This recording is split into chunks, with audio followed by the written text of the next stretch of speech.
Assalamualaikum warahmatullahi wabarakatuh. Perkenalkan, nama saya Ahmad John Revi Ramadan dengan NIM akhir 1133. Saya di sini akan menjelaskan tentang analisa saya, yaitu pengaruh kesejahteraan ekonomi, kegiatan volunteer, dan kecenderungan individualisme terhadap solidaritas sosial di kalangan milenial.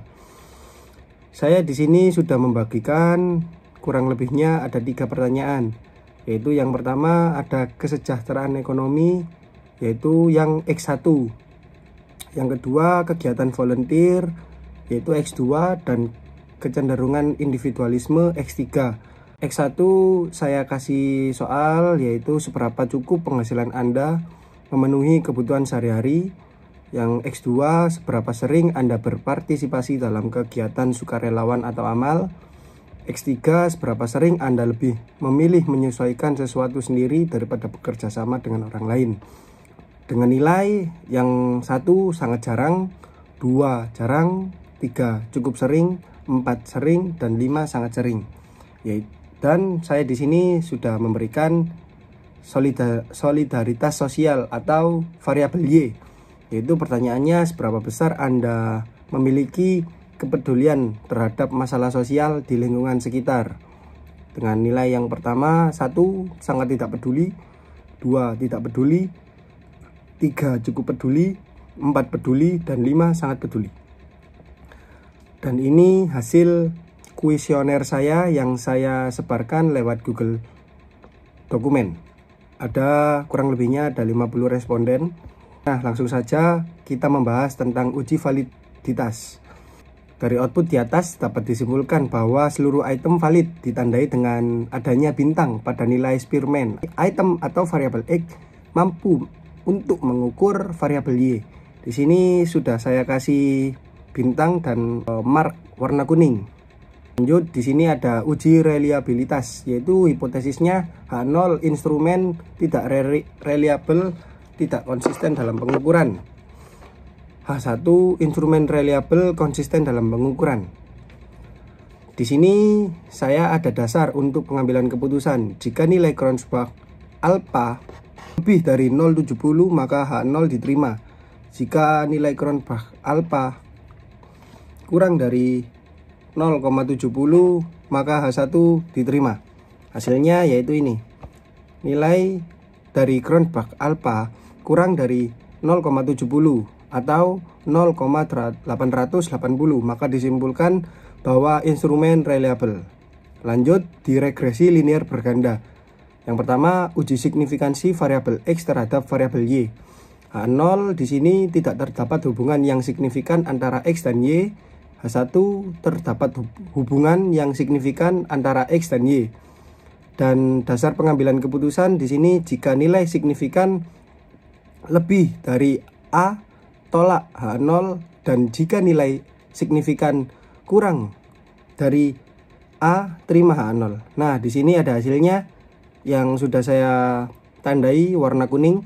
Maka signifikan X1 lebih dari, jadi X1 diterima dan X2 juga diterima, X3 juga diterima. Dapat disimpulkan bahwa terdapat hubungan yang signifikan antara variabel X1, X2, dan X3 dengan variabel Y. Nah, di sini ada analisis model summary atau R-square. Dasar pengambilan keputusan saya di sini yaitu semakin tingginya semakin besar variabel independen menjelaskan variabel dependen. Hasilnya di sini nilai R-square sama dengan 0,815 dapat disimpulkan bahwa X1, X2, dan X3 dapat berpengaruh terhadap variabel Y sebesar 81,5% dan sisanya dipengaruhi variabel lain. Lalu lanjut saja di uji ANOVA atau uji signifikansi model regresi. H0 di sini model regresi tidak signifikan untuk mempengaruhi variabel dependen dan H1 model regresi signifikan untuk mempengaruhi variabel dependen. Dasar pengambilan keputusan di sini yaitu jika nilai signifikan lebih dari A, tolak H0, dan jika nilai signifikan kurang dari A, terima H0. Hasilnya nilai signifikan sama dengan 0,000 maka H0 ditolak dan H1 diterima. Artinya model regresi signifikan untuk mempengaruhi variabel dependen. Lanjut, ada uji T. H0 di sini koefisien regresi variabel tidak signifikan. H1 koefisien regresi variabel signifikan. Ini ada dasar pengambilan keputusan. Jika T dihitung kurang dari T tabel, maka H0 ditolak. Lalu jika T dihitung lebih dari T tabel, maka H0 diterima. Hasilnya di sini nilai T tabel yaitu 2000.0,13. Kesimpulan uji T di sini yaitu X1 tidak signifikan. Kesimpulannya yaitu X1 berpengaruh signifikan terhadap Y. Lanjut, yang X2 juga tidak signifikan. Kesimpulannya X2 berpengaruh signifikan terhadap Y secara negatif. Lalu yang terakhir X3 signifikan. Karena X3 memiliki pengaruh positif yang signifikan terhadap Y. Lanjut, ada uji asumsi klasik atau evaluasi ekonometrika. Pertama ada multikolinearitas. Hipotesisnya 0. H0 tidak ada multikolinearitas antara variabel bebas. H1 ada multikolinearitas antara variabel bebas. Pengambilan keputusan, jika nilai toleransi lebih dari 0,10 maka VIF lebih dari 10, maka H0 diterima atau tidak ada multikolinearitas. Jika nilai toleransi kurang dari 0,10 maka VIF kurang dari 10, maka H1 diterima.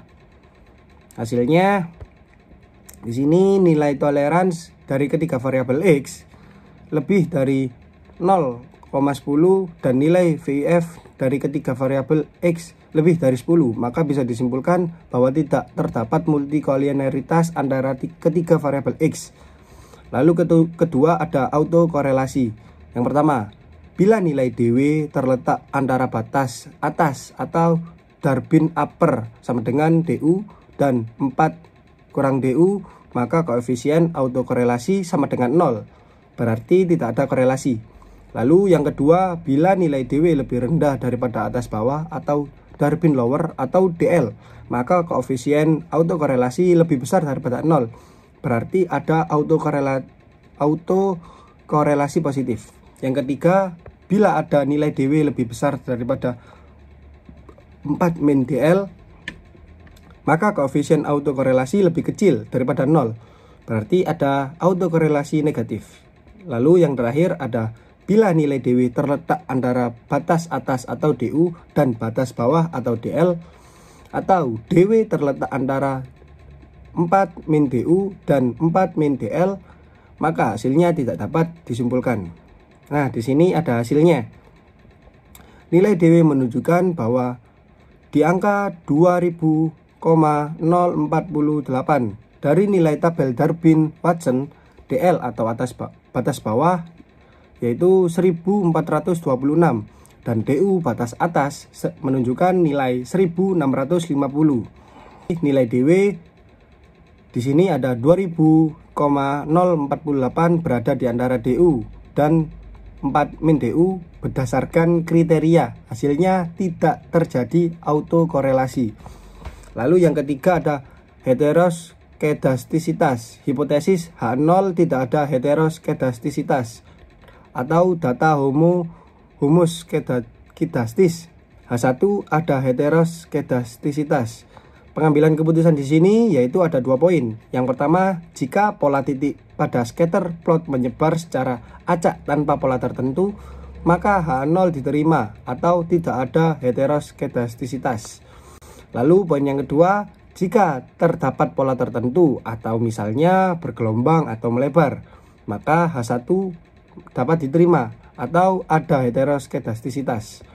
Hasilnya di sini gambar di belakang saya ini terlihat bahwa pola data atau titik-titik menyebar dan di bawah angka 0 pada sumbu Y yang menunjukkan tidak terjadi heteroskedastisitas atau data homoskedastis. Yang keempat ada normalitas, yaitu hipotesis H0 data data berdistribusi normal, dan H1 data tidak berdistribusi normal. Pengambilan keputusan jika data pada histogram dan normal probability plot mengikuti pola distribusi normal atau garis diagonal, maka H0 diterima. Jika tidak, maka H1 diterima. Hasilnya di sini dari histogram di belakang saya terlihat bahwa data observasi yang mendekati distribusi normal dan normal probability plot terlihat bahwa data sesungguhnya dalam gambar mengikuti garis diagonal. Lalu di sini saya akan menjelaskan temuan penelitian, metode, dan hasil analisis. Yang pertama, uji validitas. Semua item valid dengan nilai korelasi Spearman RHO signifikan. Yang kedua, uji reliabilitas. Instrumen sangat reliable dengan Kronberg alpha yaitu 0,880. Yang ketiga, regresi linear berkanda. Nilai R-square sama dengan 0,815 dapat disimpulkan bahwa X1, X2, dan X3 berpengaruh terhadap Y yang sebesar 81,5% dan sisanya dipengaruhi variabel lain. Yang keempat, ada uji asumsi klasik. Tidak terdapat multikolinearitas, heteroskedastisitas, data berdistribusi normal, dan autokorelasi. Yang kelima, kesimpulan. X1, X3 memiliki pengaruh signifikan terhadap Y, lalu X2 memiliki pengaruh secara negatif terhadap Y. Sekian presentasi dari saya, mohon maaf jika ada salah kata maupun kalimat. Taufik wal hidayat. Wassalamualaikum warahmatullahi wabarakatuh.